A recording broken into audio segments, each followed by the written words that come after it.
कहो तो भक्ति मार्ग में कौन सा परिश्रम है। इसमें न योग की आवश्यकता है, न यज्ञ जप तप और उपवास की। यह इतना ही आवश्यक है कि सरल स्वभाव हो, मन में कुटिलता न हो और जो कुछ मिले उसी में सदा संतोष रखे। मेरा दास कहलाकर यदि कोई मनुष्यों की आशा करता है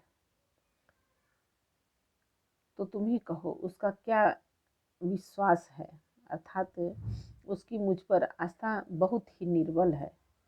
बहुत बात बढ़ाकर क्या कहूँ हे भाइयों, मैं तो इसी आचरण के वश में हूँ। न किसी से बैर करे, न लड़ाई झगड़ा करे, न आशा रखे, न भय ही करे। इसके लिए सभी दिशाएं सदा सुखमयी हैं। जो कोई भी आरंभ फल की इच्छा से कर्म नहीं करता,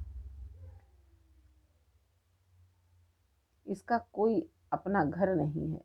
जिसका कोई अपना घर नहीं है, जिसकी घर में ममता नहीं है, जो मानहीन, पापहीन और क्रोधहीन है, जो भक्ति करने में निपुण और विज्ञानवान है, सज्जनों के संसर्ग से जिसे सदा प्रेम है, जिसके मन में सब विषय यहाँ तक कि स्वर्ग और मुक्ति तक तीर के समान है, जो भक्ति के पक्ष में हठ करता है पर मूर्खता नहीं करता, दूसरे के मत का खंडन करने की मूर्खता नहीं करता, तथा जिसने सब कुतर्कों को दूर बहा दिया है, जो मेरे गुण समूहों के और मेरे नाम के परायण है एवं ममता मद और मोह से रहित है, उसका सुख वही जानता है जो परमात्मा रूप परमानंद राशि को प्राप्त है।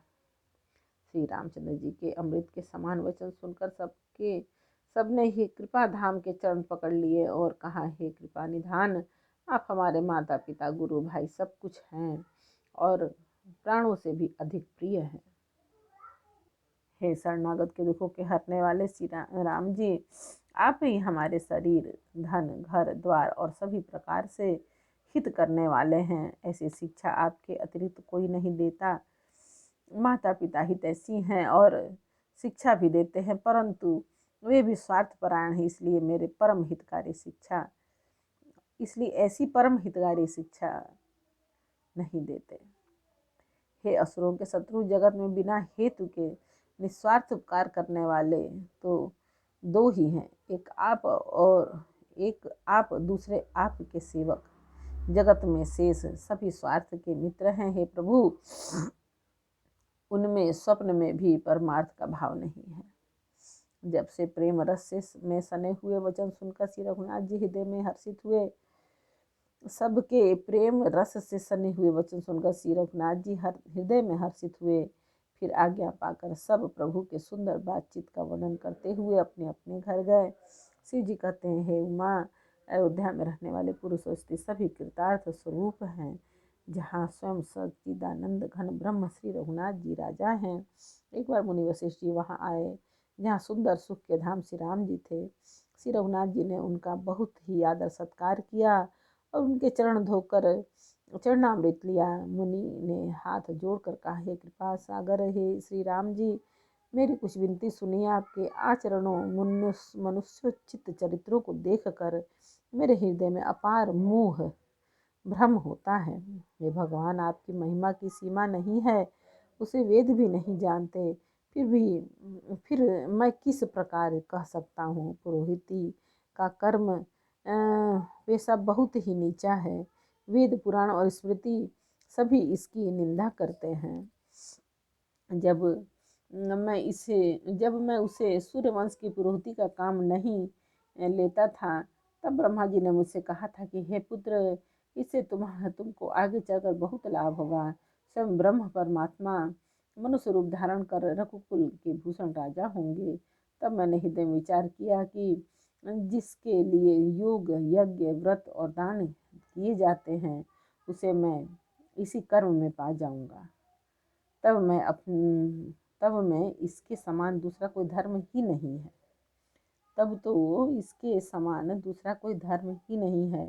जब तब नियम योग अपने अपने वर्णाश्रम के धर्म श्रुतियों के से उत्पन्न वेद विहित बहुत ही शुभ कर्म ज्ञान दया दम इंद्रिय निग्रह तीर्थ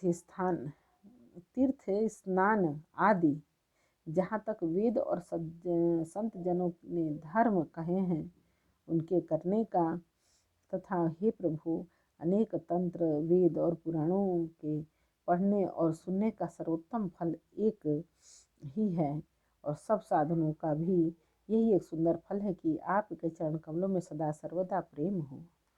मैल के धोने से क्या मैल छूटता है? जल के मथने से भी घी पा सकता है? मैल से धोने से क्या मैल छूटता है? जल के मथने से क्या कोई घी पा सकता है? उसी प्रकार हे श्री रघुनाथ जी, प्रेम भक्ति रूपी निर्मल जल के बिना अंतःकरण का मल कभी नहीं जाता। प्रेम भक्ति रूपी जल के बिना अंतःकरण का मल कभी नहीं जाता।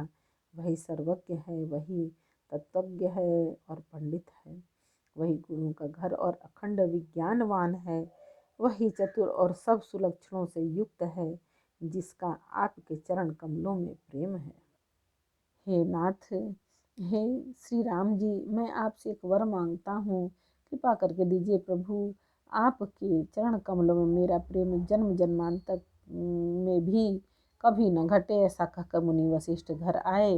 वे कृपा सागर श्री राम जी के मन को बहुत ही अच्छे लगे। तदंतर सेवकों को सुख देने वाले श्री राम जी ने हनुमान जी तथा भरत जी आदि भाइयों को साथ लिया और फिर कृपालु श्री राम जी नगर के बाहर गए। वहाँ उन्होंने हाथी रथ और घोड़े मंगवाए। उन्हें देखकर कृपा करके प्रभु ने सबकी सराहना की और उनको जिसने चाहा उसको उचित जान कर दिया। संसार के सभी श्रमों को हरने वाले प्रभु ने घोड़े हाथी आदि बांटने में श्रम का अनुभव किया और श्रम मिटाने को वहाँ गए जहाँ शीतल अमराई आमों का बगीचा थी। वहाँ भरत जी ने अपना वस्त्र बिछा दिया, प्रभु पर बैठ गए और सब भाई उनकी सेवा करने लगे। उसी समय पवन पुत्र हनुमान जी पवन पंखा करने लगे।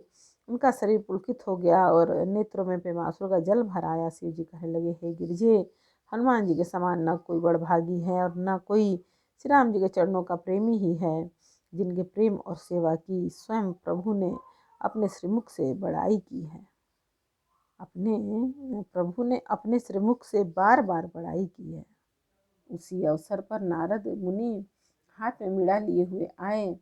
वे श्री राम जी की सुंदर और नित्य नवीन रहने वाली कीर्ति गाने लगे। एक बार बोलो रामायण मैया की जय। उत्तरकांड का 5वां समर्पयामि भगवान श्री राम जानकी और पुत्र भोलेनाथ बजरंग। जय हो भगवान।